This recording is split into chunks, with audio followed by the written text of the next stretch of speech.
Kemudian di suatu malam tiba-tiba langit penjaga terlihat begitu kacau yang menandakan ada siluman yang menyusup. Boya dan Xingmin yang mengetahui hal itu kemudian pergi ke kediaman sang ratu.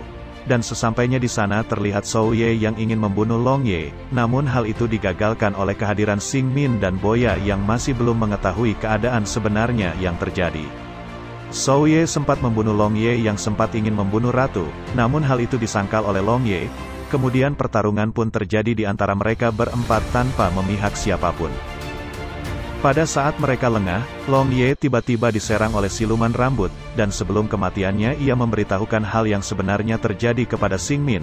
Namun di sini pembicaraan Long Ye tidaklah jelas. Selanjutnya kita diperlihatkan Xingmin yang sedang berbincang dengan Boya. Mereka mencurigai bahwa dalang di balik pembunuhan yang telah terjadi sebelumnya adalah Putri Changping dan Lou Ye. Keesokan paginya Boya berniat pergi untuk menemui Zhou Ye, sedangkan Xingmin pergi untuk menemui Putri Changping untuk menanyakan langsung apa yang sebenarnya terjadi dan mencari tahu siapa pelaku di balik kekacauan akhir-akhir ini. Sebelum pergi Xingmin memberikan sebuah kertas mantra, di mana jika Zhou Ye benar-benar roh penjaga maka dia akan mengikuti perkataan mantra penjaga itu, begitupun sebaliknya. Sesampainya di ruangan Zhou Ye, Boya mulai mencoba kertas mantra yang telah diberikan oleh Xingmin dengan menyuruh Zhou Ye untuk memotong tangan kanannya sendiri. Di tempat lain Xingmin memprogoki Putri Changping yang ingin mencuri pedang Pang Ye, yaitu pedang pemberian guru Zhongxin yang bisa membunuh ular bencana. Mengetahui hal itu, Xingmin bertanya kepadanya siapa dia yang sebenarnya. Namun sebelum sempat menjawab tiba-tiba ada siluman rambut yang menyerangnya.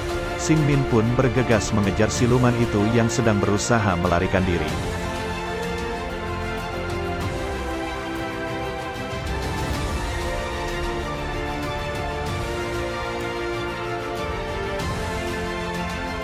Setelah siluman itu dapat dia tangkap dan dibunuh olehnya, di sana dia menemukan selebar kertas mantra yang bertulisan roh penjaga. Dari sini dia mengetahui bahwa selama ini yang mengendalikan siluman itu adalah Zhou Ye.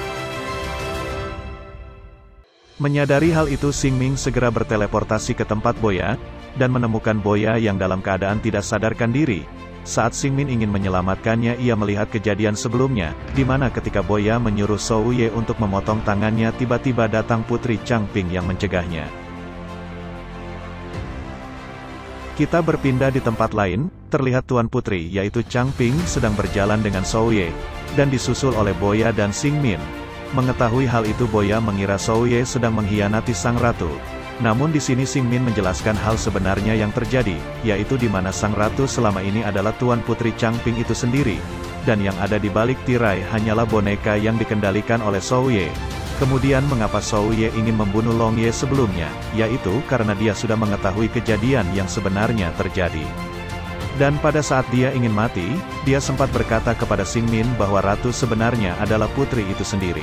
Karena Xingmin dan Boya yang telah mengetahui kebenaran yang sebenarnya, di sini Putri Changping memberitahukan bahwa ratusan tahun yang lalu, ia memakan daging duyung demi menyegel ular bencana dalam waktu yang lama, dan karena hal itu membuatnya awet muda dan memiliki tubuh abadi.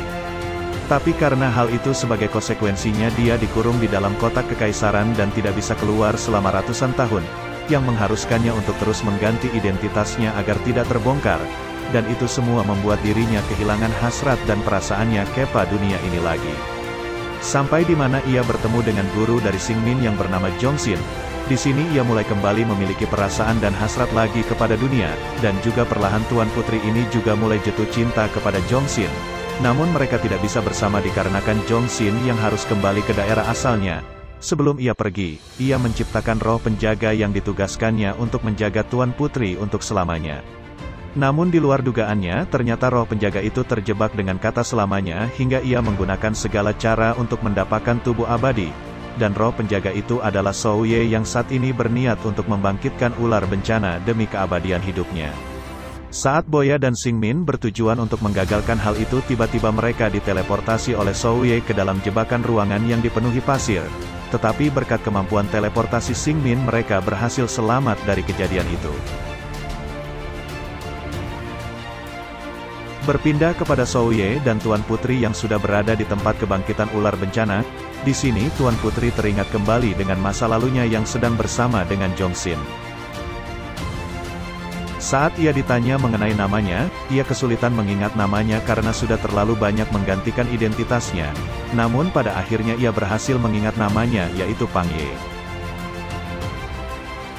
Kembali lagi ke tempat pembangkitan dan di sana terlihat Pang Ye yang sedang kesakitan yang menandakan sebentar lagi ular itu akan keluar.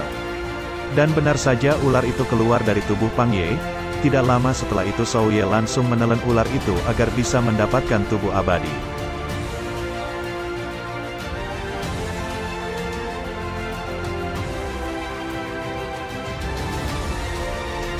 Sementara itu Boya dan Xing Min yang datang ke lokasi telah terlambat karena ular itu yang telah membesar dan pergi menuju ke kota. Di kota Kekaisaran terlihat ular bencana dengan Zhou Ye dan Pang Ye yang sedang berada di atasnya, dan ular itu menghancurkan kota dan semakin membesar. Pada saat yang bersamaan 4 patung penjaga mulai bereaksi membuat pelindung untuk mengurung ular bencana.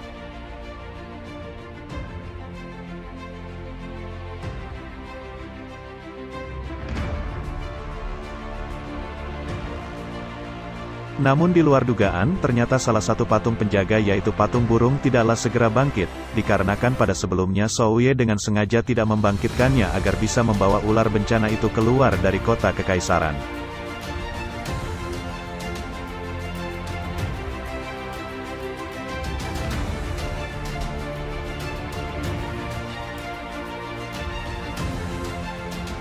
Mengetahui hal itu Xing Min segera memanggil 3 roh penjaganya, yaitu roh batu pembunuh, roh anjing salju, dan roh pelukis. Roh pelukis bertugas melindungi Xing Min dan membuat dinding pelindung untuk mengganti patung penjaga, sedangkan roh anjing salju dan roh batu pembunuh mencoba melawan ular bencana yang sedang mengamuk di tengah kota. Pertarungan sengit pun terjadi di antara mereka. Pada saat serangan berjalan dengan lancar tiba-tiba muncul Zhou Ye dari dalam tubuh ular, yang membuat roh penjaga menjadi kewalahan, sehingga roh penjaga satu persatu berhasil dikalahkan dengan mudahnya oleh Zhou Ye. Sementara itu karena khawatir dengan ular bencana yang akan keluar dari kota Kekaisaran, Boya segera pergi ke patung penjaga yang belum bangkit, untuk membangkitkannya dengan mengorbankan tubuhnya sendiri dan memilih menjadi roh penjaga untuk Xing Min dan membantunya mengalahkan Zhou Ye dan ular bencana. Dan Boya pun muncul dari dalam patung dan menjadi roh penjaga dari Xing Min.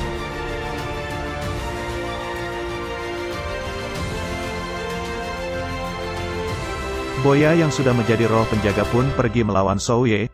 Pertarungan terjadi, dan seimbang di antara mereka. Boya yang mulai kewalahan dengan Zhou Ye yang selalu menghilang dan muncul secara tiba-tiba dari dalam tubuh ular bencana. Di lain tempat Xing Min pergi menemui Tuan Putri yaitu Pang Ye, yang berada di dalam tubuh ular bencana dan mengingatkannya bahwa pria yang bersamanya adalah Zhou Ye bukanlah Zhongxin, melainkan hanyalah roh penjaga yang berubah wujud menyerupai Zhongxin pria yang dicintainya, yang pada kenyataannya ia telah lama mati. Kemudian Xing Min membawa Pang Ye untuk melihat kejadian sebelumnya di mana pada saat terakhir Zhongxin akan meninggal dunia, dan di sini terlihat Pang Ye yang sangat tulus mencintai Zhongxin. Saat ia ingin mendekati Zhongxin, tiba-tiba muncul penghalang dikarenakan Zhongxin pada saat itu adalah ingatan Xing Min pada masa lalu. Pang Ye yang sangat mencintai Zhongxin, hanyalah bisa menangis melihat pria yang dicintainya perlahan berubah menjadi abu dan meninggalkan dunia.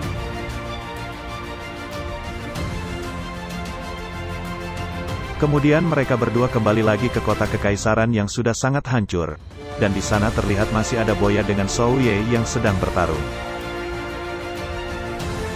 Kemudian Xing Min memanggil Boya dan memberikannya pedang pemberian Zhongxin yang telah berhasil membunuh ular bencana di masa lalu. Boya yang sudah mendapatkan pedang itu kemudian mengarahkan serangannya kepada Zhou Ye yang berada di dalam mulut ular bencana. Namun, di sini terlihat Zhou Ye yang dapat menahan serangan pedang itu dikarenakan keinginan kuatnya yang ingin melindungi Pang Ye. Dan kemudian Pang Ye mengambil sebuah pedang dan mengarahkannya ke lehernya sendiri, dan mengatakan kepada Zhou Ye bahwa pada saat ini tubuhnya tidaklah abadi tanpa keberadaan ular bencana di tubuhnya. Dan pada akhirnya Tuan Putri yaitu Pang Ye, membunuh tubuhnya demi mencegah ular bencana menghancurkan dunia. Zhou Ye melihat hal itu seketika menjadi lemah karena tidak ada lagi orang yang dilindunginya selama ini.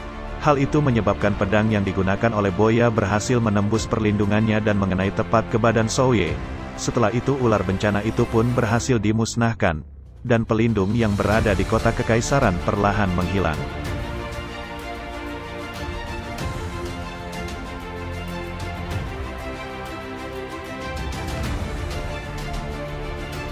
Show film pun berakhir.